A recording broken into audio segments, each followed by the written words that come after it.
Moscow visit is the final stop on your European tour. Palestine is still waiting for a resolution to the statehood issue. What do you expect from Russia's leadership at this stage, when the issue of Palestinians' legal rights is being decided according to international law?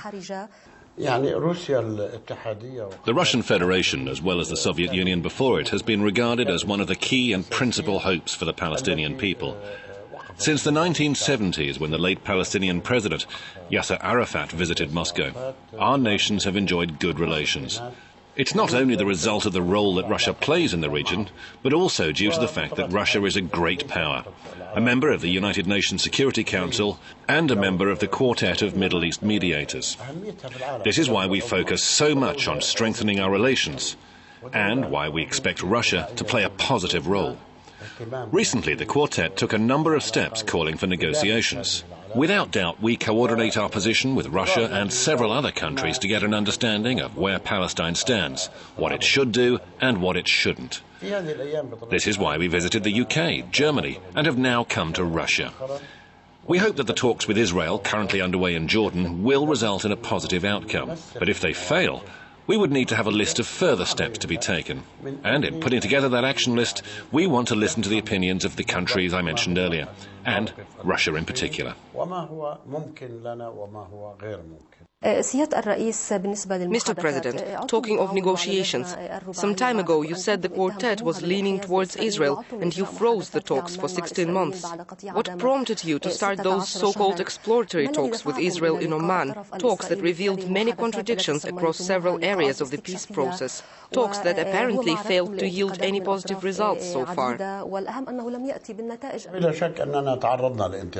Yes, that's true. These meetings revealed a lot of contradictions in our positions. Those were talks just for the sake of talking, unfortunately. But we don't want to miss a single opportunity. We've never stopped negotiating with Israel. Even with George Mitchell as the US envoy, we continued an exchange of opinions at the meetings held within exploratory or indirect talks. We have never shunned mutual contacts. To be honest, we've never broken off negotiations with Israel. So there was no 16-month pause? There were no grounds for negotiations because of Israel. The basis for negotiations is the acceptance of the 1967 borders, or any other positions agreed by both parties. That's not our unilateral stance. It's the position of the international community. Of course, it's closely linked with the issue of security, which is a huge problem for us. We don't accept the Israeli concept of security. It would be another 40 years of occupation of our legitimate territory. This concept's name is further occupation. You've been often criticized for saying there is no point in continuing the 20-year-long negotiations. That has put you under constant pressure from the US and Israel. However, you have repeatedly fought off those accusations, saying that there is no alternative to peace talks. Why are you so confident? There is no alternative to peace talks. At the moment, we're assessing and testing the ground for future talks to comply with the Quartet's demands. For some Israeli officials, the negotiations are just a way to gain time. They say the talking games will not bring about solutions or agreement, but will make time for those who know how to use it. Zionists know how to use it. What stands behind that statement? It means they want to preserve the status quo, something we completely reject. All illegal settlements, all illegal buildings must be torn down and removed from Palestinian territories. Perhaps the Israelis have a different vision, although in the past they have left their illegal settlements on the Sinai Peninsula and Sharm el-Sheikh and returned back to their borders. We have the same situation in Lebanon. They'll leave some of the settlements there. Even with that, they want to preserve the existing situation of the Palestinian territories and seek to convince the international community to accept that. They want to make us accept this vision, but we will never accept it. Benjamin Netanyahu said that he gave you a 21-point proposal detailing the Israeli position. By doing so, he refused to meet in Ramallah despite his earlier promise. What is that document all about? I met him 3 times in September 2010. The first time in Washington on an invitation from President Obama, and the second time in Sharm el-Sheikh. The third time we met was on the 25th of September at his house in Jerusalem, where we talked for 4 hours and discussed all the issues. Yet the talks ended with no positive results. No discontinuation of the development of the occupied territories, no changes to security policies, the Israeli way. They intend to occupy the West Bank and the Heights for another 40 years. This is colonial policy and colonialist logic. This is not the logic of a person interested in constructive talks and peaceful coexistence with his neighbours. I don't refuse to meet, but I need to have a good reason. Now I get this 21-point proposal. And what are these 21 points?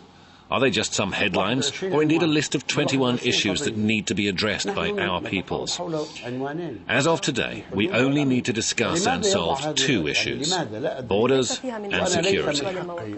Why would we want to add more issues to the agenda?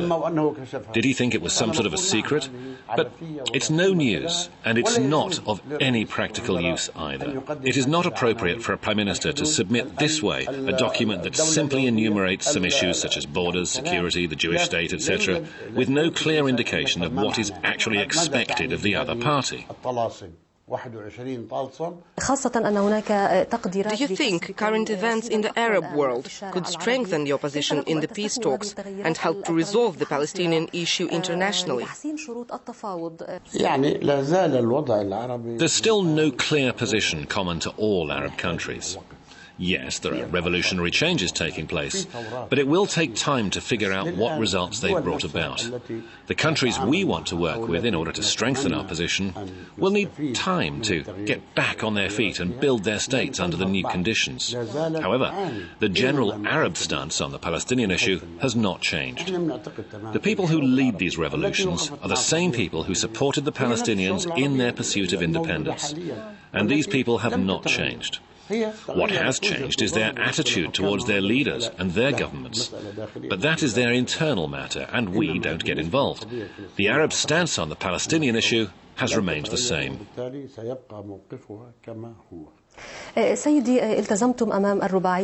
Mr. President, you promised the Quartet that you wouldn't take any action at international level until January the 26th. But if the talks do fail, according to Nabil Shah, you have plans to mount unprecedented diplomatic pressure on Israel to make it feel completely isolated, rather like South Africa when the international community condemned apartheid. Is that true? We want to live together, to coexist with Israel. But at the same time, we want to stop its illegal settlements on the land that doesn't belong to it. We want to tell the world that Israel's policy is unlawful. Their occupation of our land is illegal. But we're not saying that Israel as a state doesn't have a legal right to exist. So the diplomatic campaign that's underway is a legal one. We have already been recognized by 130 states, and I'm sure that in the near future the list will grow to include 150, 160 countries. It's our duty to continue this work. What is going to happen after January the 26th? At the beginning of February, the Arab Peace Initiative Follow-up Committee will hold a meeting where we'll present a full report on what has been done and what still needs to be done, as well as our vision of the future of the peace process. We'll work out our final positions based on the committee's decisions. But we don't want to pile up all of our plans. There needs to be a certain order.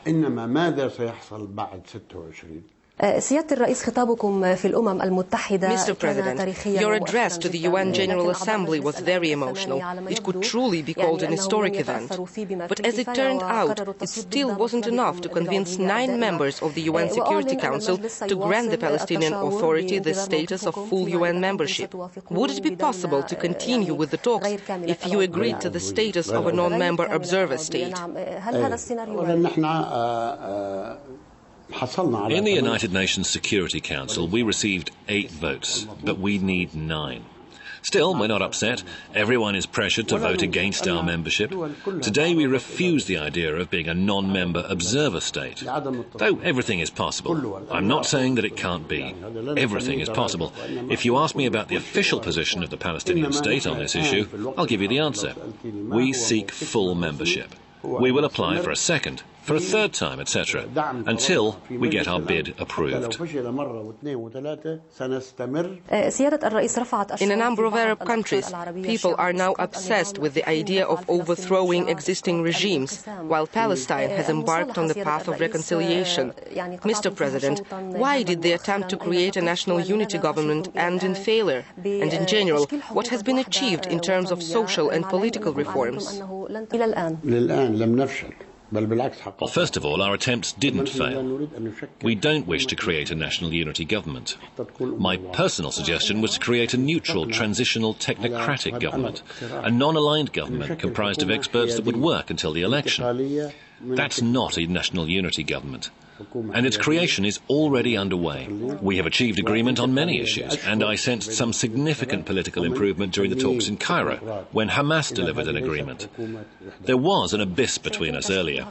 Now they've agreed to switch to a non-violent standoff mode with no more bloodshed.